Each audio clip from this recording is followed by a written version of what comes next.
Shalom saudara, kita berjumpa kembali dalam renungan harian Ketukes Pangkal Pinang bersama saya Guru Jilin Filemon, edisi Senin 15 Januari 2024, memasuki episode yang ke-61 dari Injil Matius.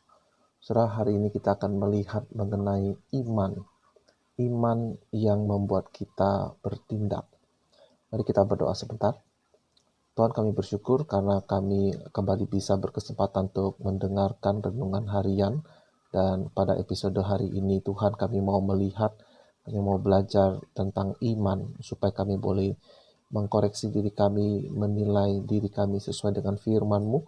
Apakah kami memiliki iman yang seperti Tuhan inginkan?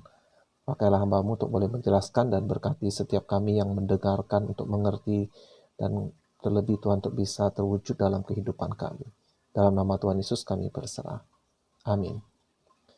Surah di dalam Matius 9 ayat 2 demikian, ketika Yesus melihat iman mereka, berkatalah ia kepada orang lumpuh itu, percayalah hai anakku, dosamu sudah diampuni.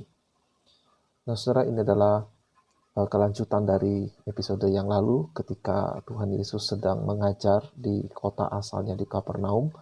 Ada sekelompok orang membawa teman mereka atau mungkin kerabat mereka yang lumpuh, tetapi karena orangnya sangat banyak, mereka mencari jalan untuk membawa supaya orang lumpuh itu bisa sampai kepada Yesus. Dan Yesus merespons iman mereka dengan mengampuni dosa dari si yang lumpuh. Mengapa Yesus merespons iman mereka? Kita menemukan detail ceritanya dari Injil Markus, pasal 2 ayat 1b hingga 5. Waktu Yesus datang lagi ke Kapernaum, tersiarlah kabar bahwa ia ada di rumah. Maka datanglah orang-orang berkerumun, sehingga tidak ada lagi tempat, bahkan di muka pintu pun tidak. Sementara ia memberitakan firman kepada mereka, ada orang-orang datang membawa kepadanya seorang lumpuh, digotong oleh 4 orang. Tetapi mereka tidak dapat membawanya kepadanya karena orang banyak itu. Lalu mereka membuka atap yang di atasnya. Sesudah terbuka, mereka menurunkan tilam tempat orang lumpuh itu terbaring. Ketika Yesus melihat iman mereka, berkatalah ia kepada orang lumpuh itu, hai anakku, dosamu sudah diampuni. Mengapa Yesus merespons iman mereka dengan sampai tidak sekedar menyembuhkan tapi mengampuni dosa? Karena iman mereka nyatakan dalam perbuatan yang nyata, bukan omong saja ya. Mereka percaya kepada Yesus, tetapi ada halangan, orang banyak sehingga tidak ada lagi tempat, bahkan di muka pintu pun tidak, sehingga tidak bisa membawa atau menggotong teman atau saudara mereka yang sakit bertemu Tuhan Yesus. Mengapa tidak menunggu sepi atau sesudah Yesus mengajar, orang-orang sudah pulang? Saya tidak tahu. Tetapi bila saya menjadi mereka, mungkin itulah yang saya pikirkan. Yesus sedang sibuk, Yesus sedang mengajar, ada banyak orang mendengar. Saya tidak bisa membawa teman kita yang sakit bertemu Yesus. Ya tunggulah, atau kalau enggak besok. Tetapi bagi mereka, tidak ada waktu untuk menunda. Mereka bertindak. Mereka membuka atap di atas Yesus. Apakah ini akan mengganggu Yesus yang sedang memberitakan firman? Saya yakin jelas iya. Ya, mungkin akan menginterupsi apa yang sedang Yesus bicarakan. Tetapi kita melihat Tuhan Yesus tidak memarahi mereka, melainkan ia mengapresiasi tindakan dari orang-orang ini. Mereka tidak hanya percaya kepada Yesus, tetapi mereka percaya bahwa sekaranglah waktunya, bukan besok. Dan mereka tidak peduli apa komentar orang. Pasti akan ada komentar-komentar negatif terhadap apa yang mereka lakukan.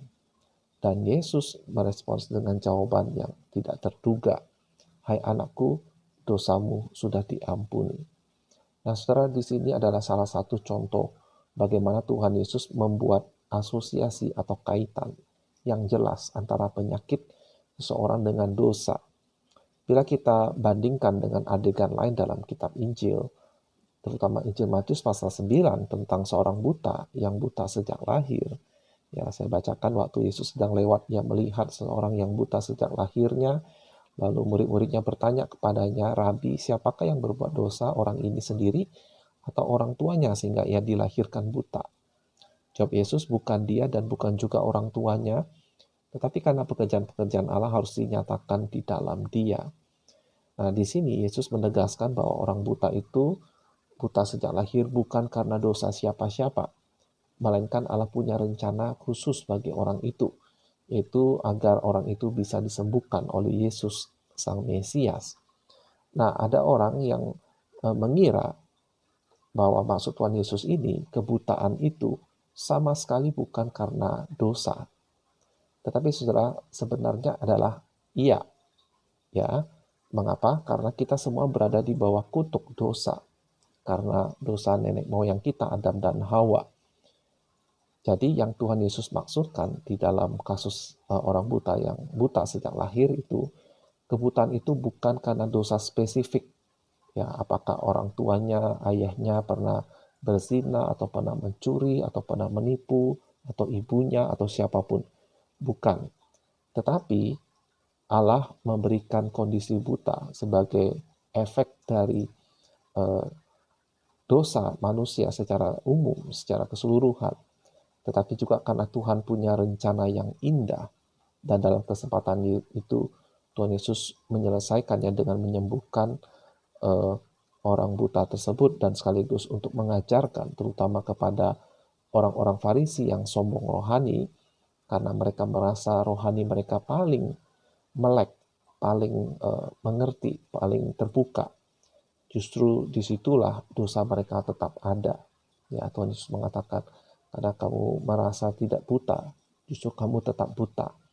Sedangkan si buta ini yang selama ini dianggap buta karena dosanya atau dosa orang tuanya, justru dia mendapatkan pengampunan dosa dan juga pemulihan. Nah, kembali ke kisah si lumpuh dan teman-temannya. Menariknya, Yesus mengampuni dosa itu sebagai respons dari iman orang-orang yang membawa si sakit kepada Yesus. Ketika Yesus melihat iman mereka, nah mereka ini berarti iman orang-orang yang membawa si lumpuh ini. Dan kemungkinan juga termasuk si lumpuh ini juga percaya dan beriman. Sehingga Yesus berkata kepada si lumpuh itu, "Percayalah, hai anakku, dosamu sudah diampuni." Menarik sekali karena Yesus secara usia, dia pada waktu itu hanyalah 30-an, belum sampai 40. Tetapi Yesus memakai panggilan anakku, sebab Yesus sedang berbicara sebagai Allah yang mengampuni dosa. Nah, Tuhan Yesus menghargai orang yang beriman dan yang berusaha menjadi berkat bagi orang lain. Dan Tuhan memakai orang-orang yang demikian. Dan Yesus mengampuni dosa karena ia adalah anak Allah yang tidak hanya datang untuk menghakimi kelak, tetapi dia juga adalah datang untuk menebus dosa. Jadi meskipun pada waktu itu Yesus belum mati, belum menggenapi tugas penebusan dosa, tetapi dia sudah mengklaim dirinya setara dengan Allah karena menyatakan pengampunan tersebut. Sehingga respon orang-orang, terutama orang-orang Farisi, berkata bahwa, wah, Tuhan Yesus ini, orang ini menghujat Allah karena hanya Allah yang berhak untuk mengampuni dosa. Nah, tetapi Tuhan Yesus yang mengampuni dosa orang lumpuh ini menunjukkan bahwa bagi Yesus pengampunan dosa itu memang lebih penting daripada kesembuhan fisik, meskipun ada kaitannya. Tuhan Yesus tersentuh oleh iman mereka. Tuhan Yesus tergerak oleh belas kasihan dan mengampuni dosa si lumpuh. Dan ini adalah peristiwa yang luar biasa bila kita bandingkan dengan peristiwa-peristiwa pengampunan dosa yang instan di Perjanjian Lama. Pengampunan dosa itu hanya dilakukan oleh Allah. Tidak pernah ada satu nabi atau satu malaikat pun yang pernah atau berani menyatakan pengampunan dosa kecuali atas perintah yang jelas dari Allah. Pengampunan dosa normalnya bagi umat Allah didapatkan pada saat seseorang melakukan ritual penyucian, pentahiran, dan lain-lain, yaitu setelah mempersembahkan kurban yang sepatutnya, seperti yang diatur oleh hukum Taurat. Itulah sebabnya saat orang Farisi mendengar perkataan Tuhan Yesus yang menyatakan dosa seseorang itu Ia ampuni secara instan tanpa korban penghapus dosa, maka mereka berkesimpulan dalam hatinya bahwa Yesus menghujat Allah. Nah, tetapi saya sekali lagi masih ingin menunda membahas hal ini sampai episode yang akan datang, saudara. Tapi saya ingin kita fokus kepada iman, ya, iman yang ditunjukkan oleh beberapa orang ini. Markus mengatakan minimal ada 4 orang yang mengangkat tilam itu, tapi kita tidak tahu persis berapa jumlah rombongan ini. Tetapi yang jelas, Yesus merespons iman mereka dan memberikan pengampunan dosa. Nah, saudaraku, apakah iman kita itu saat ini hanyalah sebatas pernyataan formal di masa lalu bahwa kita percaya kepada Yesus? Kita percaya Yesus berkuasa atas segala sesuatu bahkan.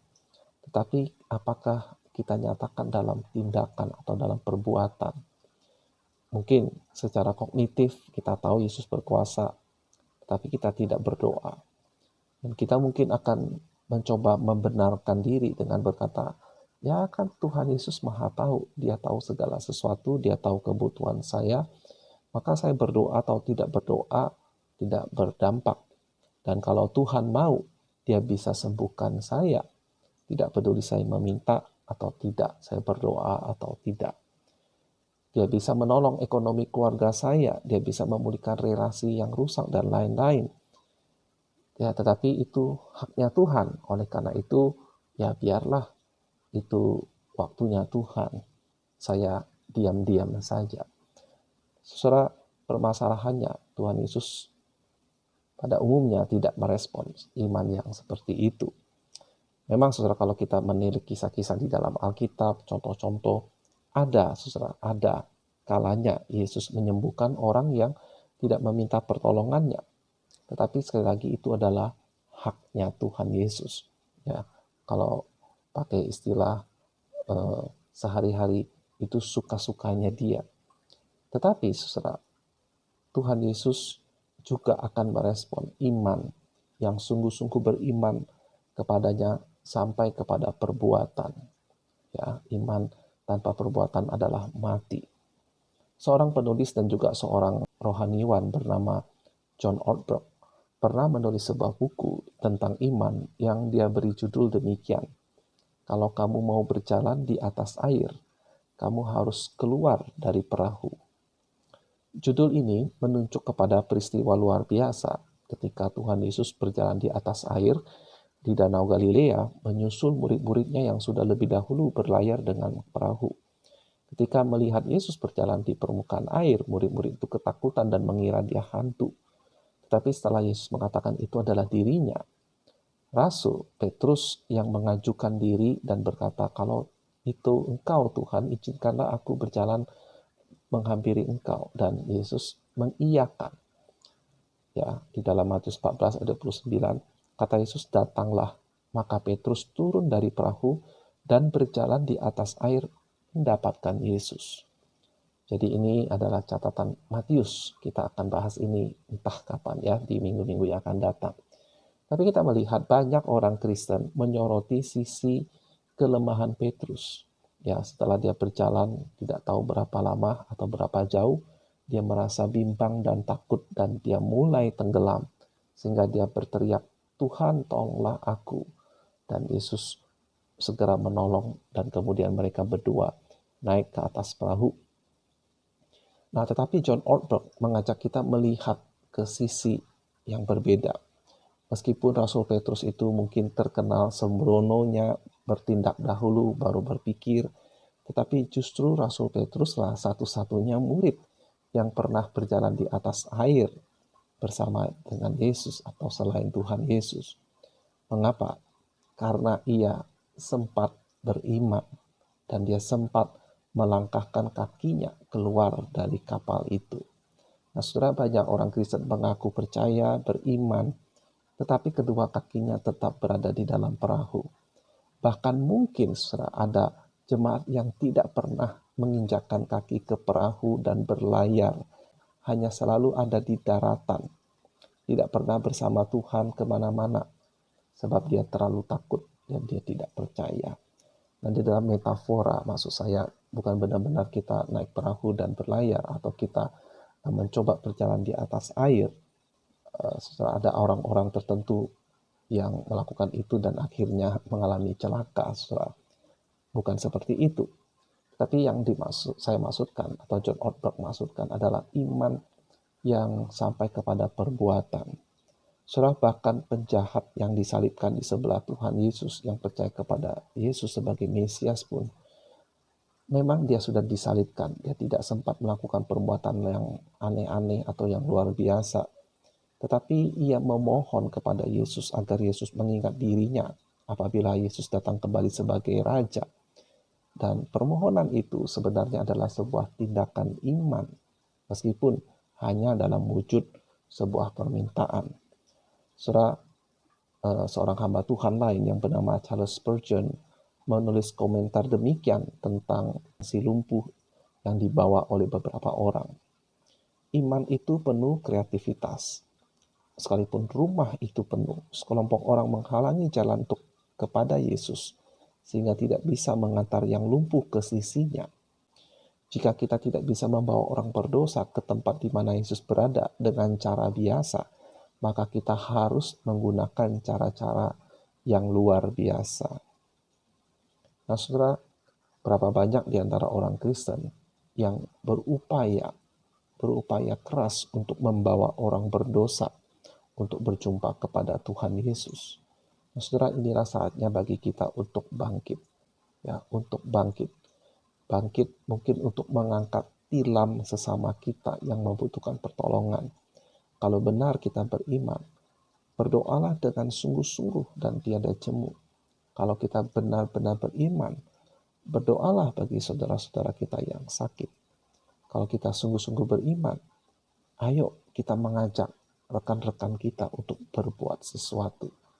Saudara, tetapi ingatlah selalu bahwa doa kita haruslah didasarkan pada iman yang murni, bukan karena nafsu, apalagi karena kesombongan rohani.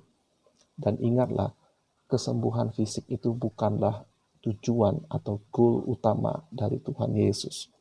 Amin, kita akan bebas penyakit. Kita akan punya tubuh yang kekal, yang tidak akan binasa. Tetapi selama hidup di dunia ini, penebusan dosa adalah yang paling utama. Sampai jumpa di episode berikutnya.